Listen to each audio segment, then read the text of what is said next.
Looking at three poems from World War One. As I mentioned to you before, World War One marks the absolute end of the Romantic era in poetry. Why? Well, one of the things is it wipes out any idea of individualism. People are treated, especially young men, were treated like parts of a machine that was designed for the advancement of something. Nobody really understood what. We have a complete disillusionment with all of the structures that were in society. And with this disillusionment comes a bitterness and an anger. And so these are three really angry poems. Two of them are by a British author named Wilfred Owen. He was a young soldier. He was probably 20 when he came into World War One. He was wounded. He went to a psychiatric hospital because he had shell shock. While he was there, he met a psychiatrist named Rivers. Also, there was a famous poet, older man named Sassoon. Sassoon, and he talked a lot, and he showed him Sassoon some of his poems. As a result of showing his poems to Sassoon, he becomes one of the most important poets of the war. Rivers cures both of these men, sends them back into the war. In the end, Rivers ends up committing suicide because he feels so horrible about having sent these people back to war, cured them so they could go fight again. Um, Owen and Sassoon, I believe, both survived the war, but they suffer a lot. So here's our first poem, Parable of the Old Man and the Young. You'll notice this word parable. Parable is a short story told by Jesus. This, of course, wasn't is comes from the Old Testament. I say of course because we have Abram here. Abram is another word for Abraham, and this is the story of Abraham and Isaac, one of the most controversial, famous stories of the Old Testament. When you have a story that reminds you of something else, we call that an allusion. This is a biblical allusion. And it's also an allegory. An allegory is something where one person or one object in a story represents something in real life. In this case, Abram, the father of the Jewish people and the father of the young man here, represents the older generation of Europeans. The young man, of course, is all the young men who fought in World War One. This is told in iambic pentameter. So Abram rose and clave the wood and went. So we've got a form here. It's iambic pentameter, but you'll notice that there aren't any rhymes. And unrhymed iambic pentameter is also known as blank verse. This is exactly the verse that Shakespeare wrote in, so he's borrowing from Shakespeare when he tells this story. But it's a very short story. It's only 16 lines long. I'll read it. So Abram rose and clave the wood and went and took the fire with him and a knife. And as they sojourned both of them together, Isaac the firstborn spake, and he said, My father, behold the preparations, fire and iron, but where the lamb for this burnt offering? Then Abram bound the youth with belts and straps, and builded parapets and trenches there, and stretched for the knife to slay his son. When lo, an angel called him out of heaven, saying, Lay not thy hand upon the lad, neither do anything to him. Behold, a ram caught in the thicket by its horns. Offer the ram of pride instead of him. Now this is exactly what happens in the Old Testament.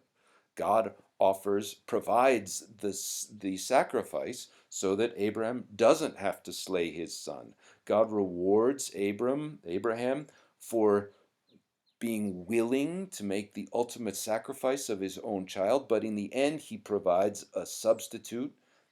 They kill the substitute, they have that sacrifice, and as a result, Abram is rewarded. He becomes the king of of a huge of the tribe of Israel. He becomes the founder of the Jews.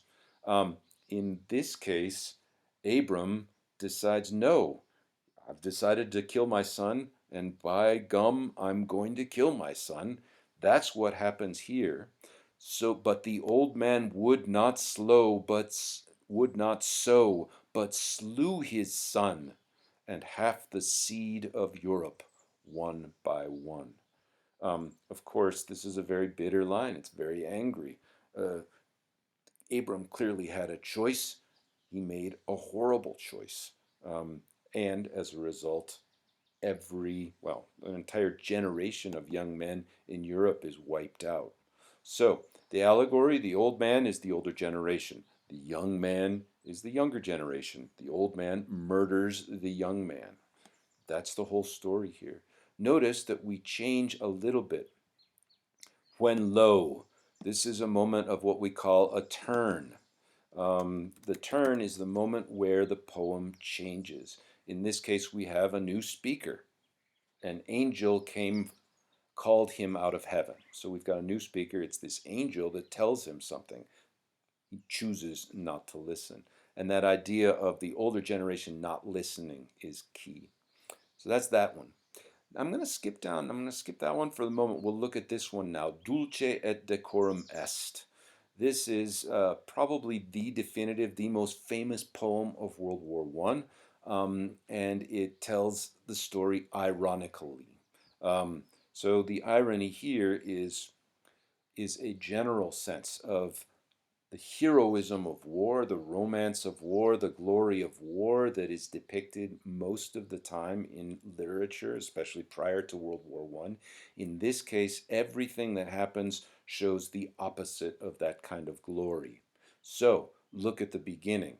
We have heroic young men going off to war and fighting. Well, here we're not heroic and we're not young. We're bent double like old beggars under sacks, and were coughing like hags. Notice these are two similes, like old beggars, like hags. So the young men who are off fighting this war, instead of being described as heroic looking or triumphant or strong, they are viewed as old beggars, as hags.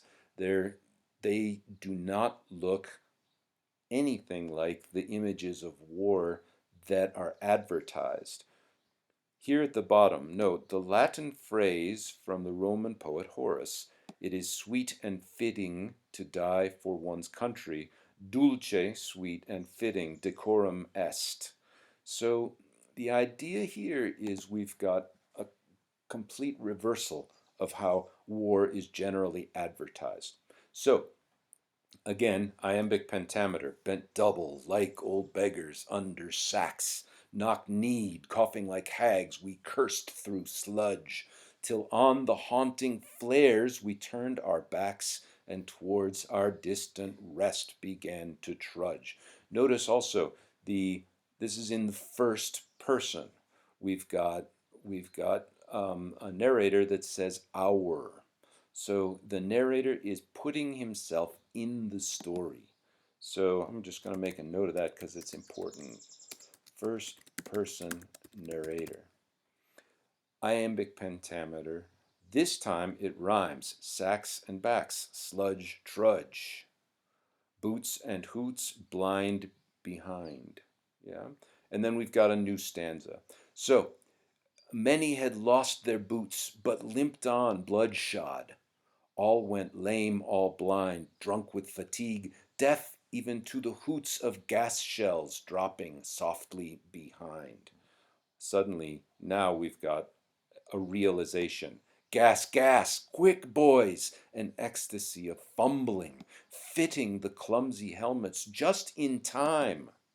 But someone still was yelling out and stumbling and floundering like a man in fire or lime. Dim through the misty panes and thick green light, as under a green scene, I saw him drowning. So we've got a comparison as under a green sea, and I saw him drowning. He's figuratively drowning, but he's also literally drowning. The consequence of mustard gas was to make your lungs incapable of operating, and so he his lungs fill up with fluid. He can't breathe. He literally drowns, even though he's not in water. But the his gas mask, the witness's gas mask, makes it appear that he's also underwater. And then we have a flashback. So we have a change, another turn here. And in this case, we have a change from the past to the present. In all my dreams, before my helpless sight, he plunges at me, guttering, choking, drowning. Notice we go from the past tense to the present tense. Now the soldier is talking about what he undergoes post war, post trauma. And then he changes the tense again. If in some smothering dream you too could pace behind the wagon that we flung him in. In other words, he is saying, if you could, this is the conditional tense. If you could see this, then something. So we have a conditional. If, then. If you could see this, then what? Well, what's the then? And that then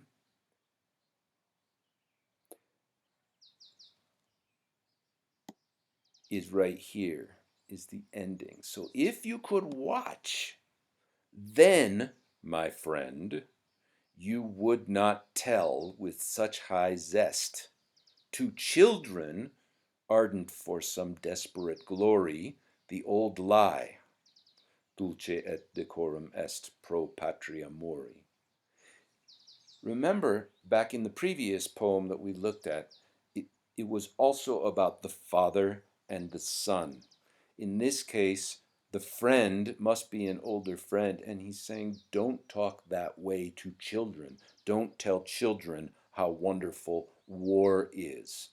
So, looking at this last stanza, this if then conditional stanza, if in some smothering dreams you too could pace behind the wagon we flung him in, and watch the white eyes writhing in his hanging face like a devil's sick of sin, if you could hear at every jolt the blood come gargling from the froth corrupted lungs, obscene as cancer, bitter as the cud of bile, incurable sores on innocent tongues, my friend, you would not tell with such high zest to children ardent for some desperate glory the old lie, dulce et decorum est, pro patria mori.